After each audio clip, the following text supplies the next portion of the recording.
Fala galera, beleza? Aqui na área, aula de hoje sobre mitose. A gente vai entender os processos que fazem uma célula se dividir. Para falar de mitose antes, a gente precisa falar de ciclo celular, que seria o ciclo de vida de uma célula. Então, quando a gente fala de ciclo celular, a gente separa esse ciclo em duas situações diferentes, em dois momentos diferentes. Nós temos a intérfase, que é o momento onde a célula tem o seu maior grau de atividade metabólica, onde ela tem uma grande taxa de síntese proteica, e a divisão propriamente dita, onde ela vai duplicar o material genético e depois separar, formando duas células filhas idênticas à célula mãe, se a gente estiver falando de uma mitose. Essa divisão ela vai ser sinalizada por uma série de fatores. Esses sinais químicos, eles podem ser externos, como hormônios ou fatores de crescimento. Cuidado com esse ponto. Existem os fatores de crescimento e o hormônio do crescimento. O hormônio do crescimento, ele vai atuar justamente estimulando fatores de crescimento, tá? E nós temos também os sinais internos. Então, quando uma célula fica muito grande, quando uma célula já não consegue mais controlar todas as suas funcionalidades, ela começa a receber uma série de sinalizações de que ela precisa se dividir. Dentre esses sinalizadores, nós temos sinais externos, como hormônios e fatores de crescimento, e aqui é importante a gente entender que fator de crescimento não é o hormônio do crescimento, tá? Os hormônios, eles vão atuar de diversas formas diferentes. Testosterona pode atuar como sinal externo, o próprio hormônio do crescimento pode atuar como sinal externo, mas existem outros fatores que vão também estimular uma divisão celular. E nós temos fatores internos que vão atuar nesse ciclo, como as ciclinas e as quinases, que são proteínas que existem dentro da própria célula, que vão sinalizar para essa célula que está no momento dela se dividir. Então, quando eu falo do ciclo celular propriamente dito, eu vou ter a intérfase, que seria a maior parte do meu ciclo. Então, separando aqui, ó, a gente tem bem clara a separação do período da intérfase, e todo esse período aqui seria a fase de divisão, nesse caso mitótica. É importante a gente entender que a célula na intérfase ela vai ter vários momentos, várias subdivisões. E essas subdivisões também estão representadas. Nós temos a fase G1, nós temos a fase S e nós temos a fase G2. E dentro dessas fases, nós podemos encontrar alguns períodos de controle. O que são esses períodos de controle? São períodos para avaliar se a célula tem todas as condições de poder se dividir. Então, no período de G1 é quando a célula tem a sua maior atividade metabólica, uma atividade intensa, ela está crescendo, ela está produzindo proteínas. Quando ela fica muito grande, quando ela recebe sinais externos, quando aquelas ciclinas, aquelas quinases, aquelas proteínas que controlam o ciclo celular começam a sinalizar que está na hora de se dividir, a gente vai ter então o processo se iniciando, ela começa a se preparar para se dividir. Nesse ponto aí, ela vai entrar na fase S. Se a gente prestar atenção, nós temos a sinalização aí nesse ponto de um ponto de parada, um ponto de verificação ao final de G1. Por quê? Existem células que não se dividem ou que têm uma capacidade de divisão muito limitada. Lembrem, por exemplo, que neurônios têm uma capacidade de divisão muito limitada, que células musculares têm uma capacidade de divisão muito limitada. Então, normalmente, elas vão ficar estacionadas num período chamado de G0. Elas não vão ter as condições necessárias para se dividir, então elas não entram em divisão, elas não entram em fase S. Na fase S, esse S significa síntese. Ele é a síntese de material genético. É nesse momento aí que a gente vai ter a duplicação do cromossomo. Lembra? Eu tenho um cromossomo simples que pode se duplicar. Eu vou continuar contando pelo centrômero, aquele elementozinho central. Só que nessa fase S eu passo a ter o dobro de moléculas de DNA. A quantidade de cromossomos não aumenta, mas a quantidade de moléculas de DNA aumentam. Tudo bem? Então, eu dupliquei a quantidade de moléculas de DNA, vou para a fase G2. Na fase G2, esse DNA que já está duplicado, ele vai passar por uma nova fase de verificação. Nessa nova fase de verificação, se essa célula não tiver condições, não estiver preparada para se dividir, ela vai entrar numa morte celular programada, numa apoptose. A mesma coisa pode acontecer no final lá da G1. Se for uma célula que se divide normalmente, mas ela tiver algum erro, algum tipo de problema, algum tipo de dano, ela vai no final da G1 fazer a verificação. Não conseguindo seguir para a próxima fase, ela faz uma morte celular programada. Terminou essa fase de divisões, G1, S, G2, começa-se então a fase mitótica, a divisão propriamente dita. E essa divisão também vai ser subdividida em outras partes. Quando a gente fala de ciclinas e quinases, é importante a gente só entender nesse momento o seguinte: ciclinas e quinases, ou simplesmente CDK, né, que são quinase ciclina dependente, são proteínas internas que vão controlar o ciclo celular. Então, a gente vai ter ciclinas e quinases de G1, ciclinas e quinases de S, ciclinas e quinases de G2, ou seja, elas são os sinalizadores internos de cada uma daquelas fases que eu acabei de falar. Tudo bem? Então, a célula ela vai, a partir dessas proteínas, controlar esses mecanismos de divisão a partir do funcionamento dessas proteínas. Então, a função delas é essa, é ir desencadeando uma série de eventos que vão mudando as etapas que a célula se encontra no ciclo celular. Então, relembrando, eu tenho a G1, que é a fase onde ela tem uma intensa produção de proteínas. Esse G significa gap, intervalo. A fase S, onde eu tenho a síntese, a duplicação do material genético. Lembrando que eu estou falando das moléculas de DNA, então eu dupliquei as moléculas de DNA e apenas isso, mas os cromossomos continuam na mesma quantidade. Células que não se dividem, não passam de G1 para S, elas ficam estacionadas em G0.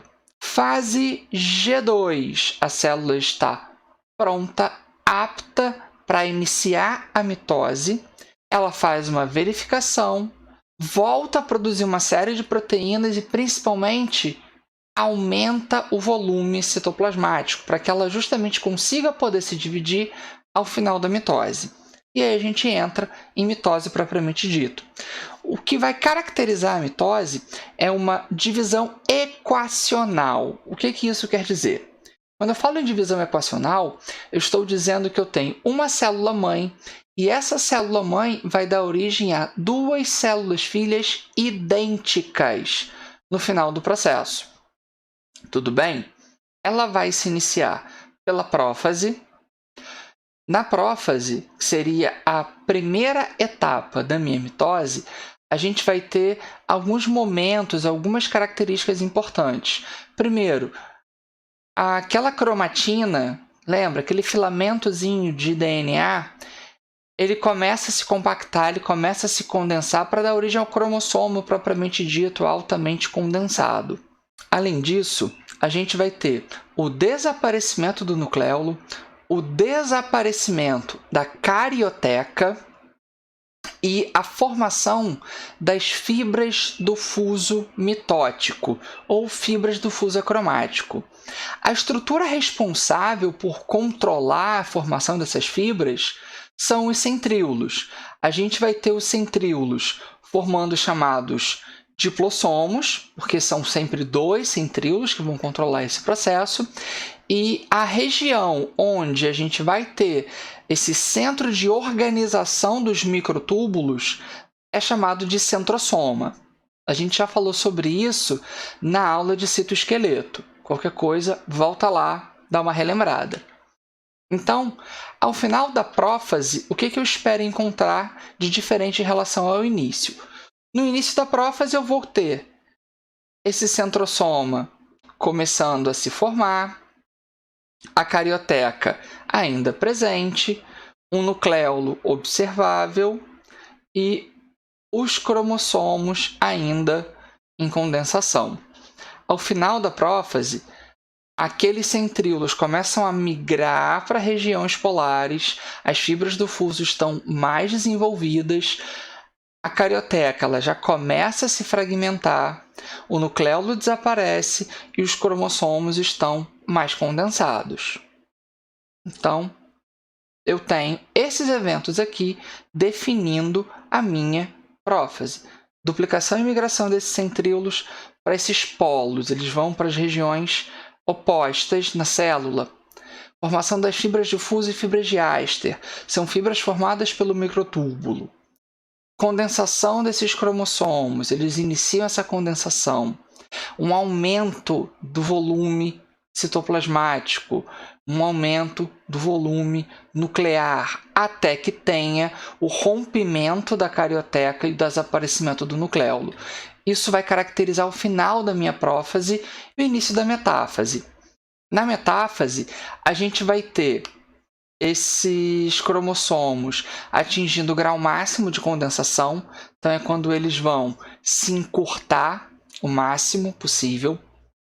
As fibras do fuso vão se prender a esses cromossomos. Então, a gente observa essas fibras presas aqui aos cromossomos. Ó. As fibras estão presas ali aos cromossomos. Na região do centrômero, ali naquela estrutura que a gente chamou de cinetócoro, a gente tem os centríolos nas regiões polares das células e temos a formação da placa equatorial ou placa metafásica, que é o quê? Os cromossomos alinhados no meio da célula. Isso é o que vai caracterizar a metáfase. Saindo da metáfase, entrando em anáfase, aqueles cromossomos que estão duplicados, eles vão ter a duplicação do centrômero e a separação desses cromossomos a partir do encurtamento das fibras do fuso. Então, esse ponto é um ponto muito importante, porque aí, nesse momento, a gente vai ter a formação de dois conjuntos de cromossomos. Lembra, eu tinha cromossomos duplicados. Nesse momento aí, aquele cromossomo que era duplicado, ele separa as cromátides irmãs. A separação das cromátides irmãs acontece pelo encurtamento das fibras do fuso, como se fosse um cabo de guerra. Então, os centríolos estão puxando cada um de um lado, rompe o cromossomo no meio, e aí vai uma perna para cada lado. Além disso, começa a ter uma reorganização do citoplasma, onde as organelas também vão migrando para as regiões opostas. Isso é chamado de citodiérese. E ao final desse processo, a gente entra na telófase, que seria a última etapa da divisão. Na telófase, a gente tem justamente o oposto do que aconteceu na prófase. Então, teremos o reaparecimento da carioteca, o reaparecimento do nucleolo, a descondensação dos cromossomos, o desaparecimento das fibras do fuso acromático. Além disso, ao final da nossa telófase, a gente vai ter a chamada citocinese. Então, a citocinese ela vai caracterizar o final da divisão, onde eu tenho as células se separando, se dividindo, formando duas células filhas idênticas. Lembra que eu fiz uma duplicação daquele material genético. Então, ele vai ser idêntico nas duas células que eu formei. Existem ainda alguns pontos importantes aqui. A gente tem diferenças com relação à mitose em animais e vegetais. Quando eu falo de célula animal e vegetal, uma das diferenças entre elas é a presença de centríolo. Células animais têm centríolo. Por ter centríolo, tem fibras do fuso e tem fibras de áster. Então, a gente diz que ela é cêntrica e astral. Já nas células vegetais, não tem centríolo. Então, elas têm fibras do fuso que vão se formando ali, mas elas não vão ter as fibras de áster. As fibras de áster são as fibrazinhas que a gente vê se formando nessa lateralzinha aqui do centríolo, tá bom? Isso aqui seria a fibra de áster. Vai ajudar na fixação dessa estrutura para poder fazer a separação das cromátides irmãs. Só que a célula vegetal tem parede, aquela estrutura rígida. Então, vai ocorrer a ancoragem das fibras do fuso nessa parede, nessa estrutura rígida, para permitir a separação. Então, célula animal tem o centríolo, tem fibra de áster. Célula vegetal não tem centríolo, não tem fibra de áster. Além disso, quando a célula filha vai se formar lá pela citocinese, na célula animal ela se estrangula de fora para dentro. A gente chama isso de citocinese. Lembra que a separação é citocinese centrípeta, porque é de fora para dentro. Já na célula vegetal, ela tem a parede. Então, ela vai formar uma nova parede ali no meio, separando essas duas células. Nesse caso, é uma citocinese centrífuga. E vai ter a participação de vesículas que vêm do complexo de Golgi, para poder fazer a formação dessa lamela média aí, separando as duas células. Seguindo então aí para a gente fechar a parte de divisão celular, nós temos dois compostos químicos importantes que costumam aparecer em provas, que são a colchicina e a colcemide. Essas substâncias elas vão se ligar às fibras do fuso e impedir a formação dessas fibras do fuso. Se elas impedem a formação das fibras do fuso, a metáfase ela não vai se completar. Lembra que quando a gente fala de metáfase, eu tenho os cromossomos presos às fibras do fuso naquela placa equatorial. Não se completa a metáfase, não vai acontecer o que a gente está vendo aí nessa imagem, que é a anáfase. Aqui nesse ponto, a anáfase está acontecendo. Eu tenho o encurtamento das fibras separando as cromátides irmãs. Na presença da colchicina, olha o que acontece. Nesse momento da anáfase, eu não tenho como separar os cromossomos duplicados. Então, a célula fica um tempo ali parada, esperando para ver se vai ter uma separação. Como não tem uma separação, ela interrompe o processo de divisão. Só que agora ela vai ter um problema. Ela passa a ter cromossomos duplicados, cromátides duplicadas. Isso vai interferir diretamente no funcionamento da célula. Ficou alguma dúvida, galera? Se ficou alguma dúvida, lembra que nós temos aulas anteriores falando sobre cromossomos, falando sobre núcleo. Nós também temos aulas anteriores falando sobre cada um desses elementos que eu citei, como os centríolos, o próprio citoesqueleto. E a gente vai se ver na próxima aula falando sobre meiose. Valeu, galera!